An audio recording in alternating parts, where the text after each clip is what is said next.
to be in the presence of the sacred is to be in the presence of a very dangerous presence, right? Because the sacred can transform you, it changes you, it alters your life, right? It alters how you see the world.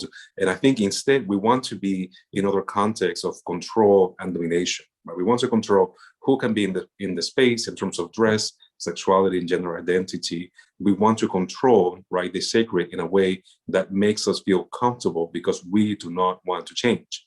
Right, we do not want to do things differently. We don't want to think, what does it mean to remove the barriers of access, as our sisters were calling about, who can get the sacraments and how, right? The fact that the understanding is that folks move into the altar for the sacraments and not us taking the sacrament to the people, right? That there's a very different theology in how to do that.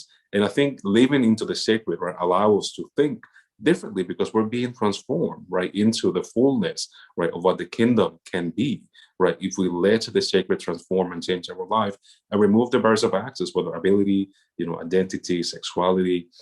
It allows us to think, right, largely to say a yes to life and not to our own kind of minute and limited understanding of how the world ought to be. I was just really struck by your statement that the sacred can be scary.